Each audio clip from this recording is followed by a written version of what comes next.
मैं इंडिया के लिए बोलता हूं, जो इंडिया के लिए बोलता हूं, आज मैं आपके मुल्क के लिए बोल रहा हूं मुबश्शिर साहब, आपकी शो में, ठीक है? आपके किले के दरवाजे भी अंदर से खोले जा रहे हैं। प्लीज अंडरस्टैंड सर, आपके किले के दरवाजे भी अंदर से खोले जा रहे हैं, कोई बाहर वाला दुश्मन नहीं है, हमारे तो खुल ही रहे हैं अंदर से। India, this is true for India and I have used this line for India many times. Today I am using this line for Pakistan. आपके किले के दरवाजे अंदर से खुल रहे हैं। अब मुझे ये बताइएगा कि जब ये बात आपकी सुनेंगे ना लोग, पाकिस्तान में एक बड़ी फॉलोइंग है इमरान खान की, तो वो सडनली और ज्यादा स्ट्रेंथन हो जाएंगे, कहेंगे देखो इंडियन है और इंडियन एनालिस्ट है और वो जो है कह रहा है कि इमरान खान इज डैमेजिंग, इसको हटाना चाहिए, तो देखो ये तो इंडियन एजेंडा। मैं ये नहीं कह रहा, बिल्कुल बिल्कुल सर, मैं ये कह ही नहीं रहा कि इमरान को हटाओ ना हटाओ, हमें कोई फर्क नहीं पड़ रहा। पर मैं आपको एक बात बोलता हूं कि जब इमरान खान खड़े होके ना सर हजारों लाखों की भीड़ के सामने मीर जाफर का नाम लेता है ना, this is not good sir. और मुबश्शिर साहब, why is it not good, मैं बता रहा हूं। देखिए, बाद में कहना कि मैं तो शहबाज शरीफ के लिए बोल रहा था, सर हम दूध पीते बच्चे नहीं है, हमने भी थोड़ी बहुत पढ़ाई हमने भी करी है, we also know a little bit, if not so much as Khan साहब। देखिए साहब, ऐसा है, साफ सीधी बात है, मैं आपको ब्लंट वर्ड्स में बोलता हूं, ठीक है?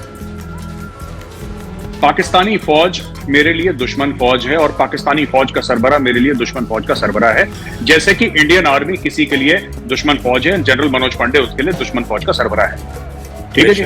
लाइन ऑफ, बेशक, और लाइन ऑफ कंट्रोल पे अगर सीज फायर ना हो तो इंडियन सोल्जर पाकिस्तानी को मारेगा, पाकिस्तानी इधर गोली मारेगा, इसमें कोई शक नहीं है। But the fact of the matter is that the army chief of any country, India, Pakistan, US, UK, China, the army chief is an institution. Sir, you have no business abusing the army chief. मैं खुद नहीं करता, मैं daily Pakistani army की तनकीद करता हूं sir, मैं डेली क्रिटिसाइज करता हूं, but have I ever said anything about, because sir एक रेड लाइन होती है, you can not cross that red line, आप नहीं कह सकते। It's, general Bajwa is not important, general Bajwa important नहीं है, कल जनरल बाजवा की जगह कोई और जनरल आ जाएगा। But when he says, I represent the Pakistan Army, period. बाकी हम क्रिटिसाइज करते हैं सर, हम 10 चीजें बोलते हैं पाकिस्तानी आर्मी के खिलाफ, आप 10 चीजें बोलते होंगे इंडियन आर्मी के खिलाफ, बट ठीक है, we analyse the statements, general Bajwa ने क्या बोला, लेकिन मीर जाफर ये सब वर्ड्स नहीं यूज करने चाहिए। और क्यों नहीं यूज करने चाहिए, मैं मुबश्शिर साहब आपको ये भी बताऊं, इसलिए नहीं यूज करने चाहिए क्योंकि हो सकता है मेरी बात आपको थोड़ी सी कड़वी लगे, बट हम इंडिया में ये समझते हैं कि हमारा ये मानना है इंडिया में कि in Pakistan there is only one institution that works and that is the Pakistan army. ये हमारा मानना है, हो सकता है हम गलत हैं, हो सकता है हमारा एनालिसिस गलत है, लेकिन सर आपका सुपारको काम नहीं करता सर, आपका पीसीबी काम नहीं करता ठीक से, आपका बिजली बोर्ड काम नहीं करता। आपका गुरूर क्या है सर पाकिस्तान में? मैं एक बात बताऊं सर, आपकी डिप्लोमेसी नहीं ठीक, आपकी पार्लियामेंट नहीं ठीक सर, आपका गुरूर क्या? आपका गुरूर पाकिस्तानी फौज है, किसी कौम का गुरूर सर। आप पाकिस्तानियों का गुरूर तोड़ दो, so what is left? There is nothing left. आप कहते रहे जी साजिश हो रही है, साजिश तो फिर होती है। एक आपको मैं बात कहूं कि वो ठीक है, आर्म फोर्सेस जो होती हैं जैसे एयरफोर्स हो, नेवी हो, आर्मी हो, मैं शाहरुख की बात कर रहा हूं, तो आपने कहा ना वो ग्लू है पाकिस्तान की, मैं आपको बताऊं कि जो चीफ होता है ना वो फोर्सेस की ग्लू होता है हमारी, क्योंकि इतनी स्ट्रॉन्ग रेजिमेंटेशन होती है। जी बिल्कुल, आप बिल्कुल ठीक कह रहे हैं, एंड बिल्कुल सेम स्ट्रक्चर इंडियन आर्मी का भी है कि regimental spirit sir, regimental spirit के नाम पे तो ऐसे ऐसे कारनामे, हिंदी में कांड बोलते हैं सर हम लोग, ऐसे ऐसे कांड हो जाते हैं, ऐसे ऐसे कारनामे हो जाते हैं रेजिमेंटल स्पिरिट के चक्कर में कि, and you are defended. I have done some very stupid things in the army. वो जो है ना, हम we are very proud of one thing, मेरे फादर की जो पलटन थी ना वो 28 मीडियम थी और मेरे एक भाई की भी वो थी, और गनर्स, मेरी सारी फैमिली गनर्स है, हम इन्फेंटेरियंस आप जैसे जो है ना उनको हम जिटरी समझते हैं। तो वो जो है ना, आपको मैं बताऊं कि हमारी एक बड़ी हिस्ट्री है 28 मीडियम की। It was given the title of boot chicken, और बड़ी और रेजिमेंट के लिए हमें हर वक्त खड़ा होना पड़ता है, even though I am a civilian. और जो भी आप सही कह रहे हैं, सीओ इररिस्पेक्टिव जो मर्जी हो, अगर वो कहता है जी बड़ा खाना है तो आना है तो फिर जाना है, there is no excuse on that. तो ये रेजिमेंटेशन तो हमारा प्राइड है, हमारी फोर्स का। सर ये प्राइड के अलावा मुबश्शिर साहब, this is an identity. Without regimentation ना, विदाउट ईथॉस, मैं इंडियन आर्मी की बात बताता हूं, without ईथॉस, without a DNA, without regimentation, It's no longer the army that people think it is. What makes us different? It is not the weapons or the training, sir. ये हथियार तो पैसे का मामला होता है ना, पैसा फेंको हथियार खरीद लो, but the weapons do not make an army strong. आप देखिए अफगान आर्मी को देख लीजिए, क्या हुआ अफगान आर्मी का। अफगान आर्मी के पास ब्लैक हॉक हेलीकॉप्टर से लेकर अपाची गन, पता नहीं क्या क्या दुनिया भर का तो तामझाम था, लपेट दिया पूरे तालिबान ने आके उनको। इतना तो हमारे दोनों के पास नहीं है जितना उनके पास है।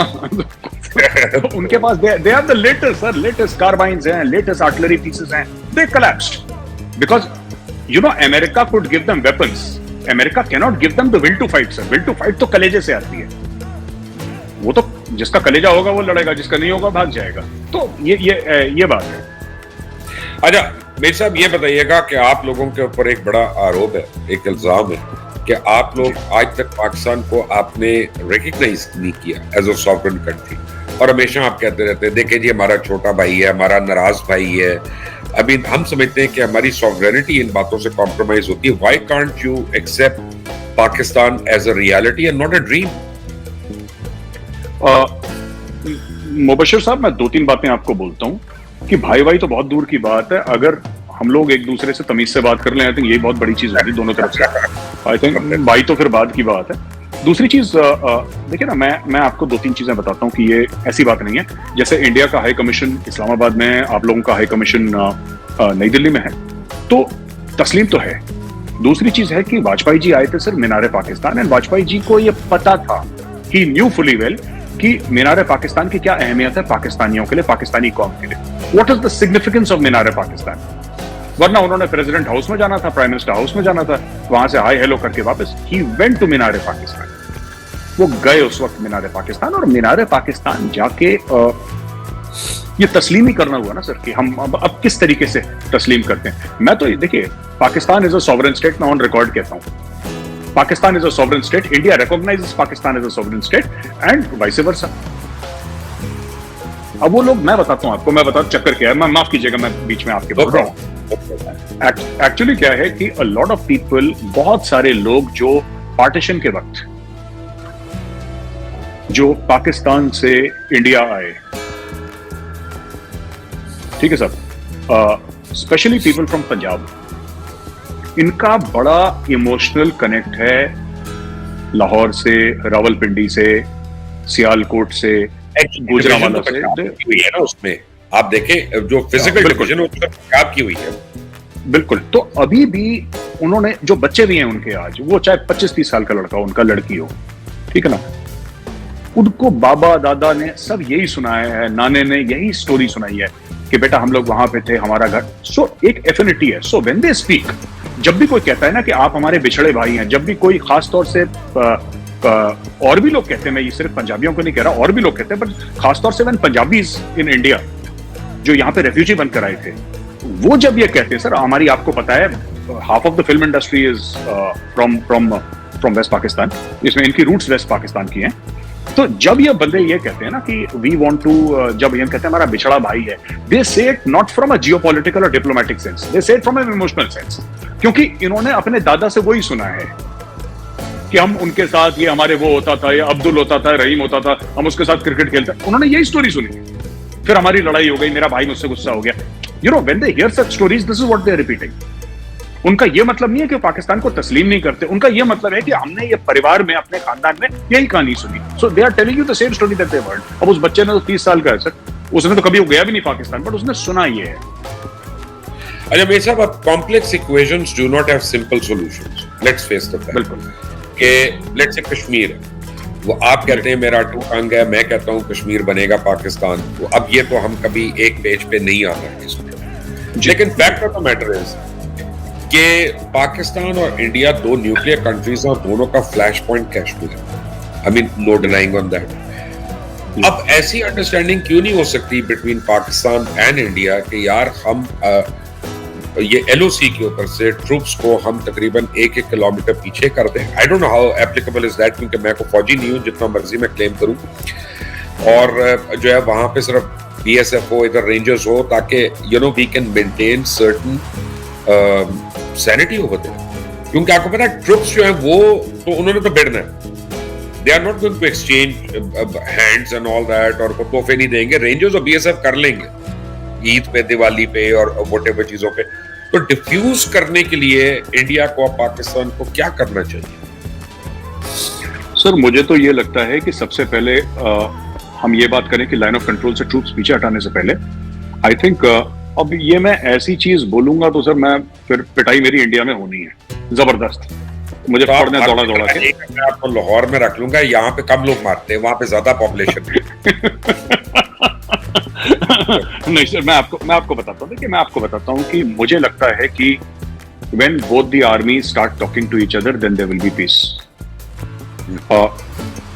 क्योंकि मैं बताता हूँ सर, मैं ये नहीं कह रहा कि गवर्नमेंट ऑफ इंडिया की पोजीशन है, मैं बिल्कुल ये नहीं कह रहा, लेकिन I have spoken to a lot of very influential people जो बड़े इन्फ्लुएंस रखते हैं यहाँ पे पॉलिसी, जो बड़े सीनियर हैं आर्मी के, एंड दे, मैं फिर ये पीटीआई वाले मेरे पीछे पड़ जाएंगे सर, मैं आपको बताता हूँ इसमें बात क्या है। अंदर की बात ये है कि they have more faith in general Bajwa than any politician sir, चाहे वो शरीफ का हो, चाहे वो उसका नाम नियाजी हो, चाहे उनका नाम शरीफ हो, चाहे उनका नाम जरदारी हो, कोई नहीं हो। दे से दैट बिकॉज 3 साल से, पूरे 3 साल से इन एनालिस्ट ने जनरल बाजवा का सिर्फ स्पीच नहीं, उनका जो बॉडी पॉस्चर है, उनके चलने का तरीका, उनके बोलने का तरीका, उनके फेशियल एक्सप्रेशन, बाजवा साहब पे पूरी यहाँ पे पीएचडी हो गई है। And they feel that this man means what he says.